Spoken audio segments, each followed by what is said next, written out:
যে বাসায় ঘরের ভেতরে চলে আসো। মায়ের বকা শুনে আমার মনে হলো যে আমাকে যেহেতু মা বললো, আমার বোনদেরকে কে বলবে, সে তেমনটা চিন্তা করে আমি আমার বোনদের বাসায় যাই। সেখানে গিয়ে আমরা দাঁড়িয়ে কথা বলতে বলতে হঠাৎ এক তীব্র ব্যথা অনুভব করি। সেই আমি পড়ে যাওয়ার পর হঠাৎ আমার বোন চিৎকার করে ওঠে।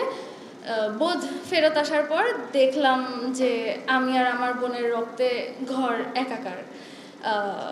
এরপর আসরের আজান দিল, আমরা আমাদের গুলি খাওয়ার ঘটনাটা বিল্ডিংয়ে সবাই জানতে পারলো, প্রতিবেশীরা জানতে পারলো এবং সবাই প্রাণপণে অ্যাম্বুলেন্স খোঁজার চেষ্টা করলো, কিন্তু সেই সময় আসলে কোনো অ্যাম্বুলেন্স আমাদেরকে সাহায্য করতে চায়নি। এরপর রাত 9:30টার দিকে একটা অ্যাম্বুলেন্স আমাদেরকে সাহায্য করতে চেষ্টা করলো, তাও 36,000 টাকার বিনিময়ে। আমরা নিডার হসপিটালে পৌঁছেছিলাম প্রায় 11টার দিকে। হাসপাতালে পৌঁছে এক বিভীষিকাময় অবস্থা দেখতে পেয়েছিলাম। সে সময় মানুষের আর্তনাদ দেখতে পেয়েছিলাম। আমার চারিদিকে মানুষের আর্তনাদ, এই করুণ চিত্রটা দেখে আমার আসলে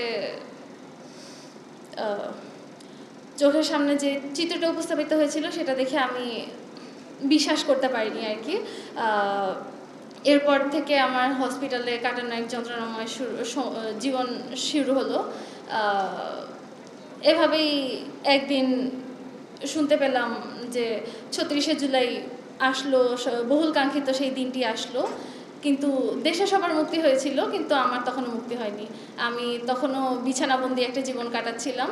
এর মাঝখানে মিডিয়ার মাধ্যমে আমাদের কাহিনী জনসাধারণের নিকট পৌঁছে গিয়েছিল, কিন্তু তখনও মানে সুস্থ হতে আর কি আমার আরও অনেক দিন সময় লেগেছিল। শত প্রতিকূলতার মাঝখানেও আমি সুস্থতার দিকে অগ্রসর হচ্ছি। আগামীতে আমার অ্যাডমিশন পরীক্ষা, সবাই আমার জন্য দোয়া করবেন। আসসালামু আলাইকুম।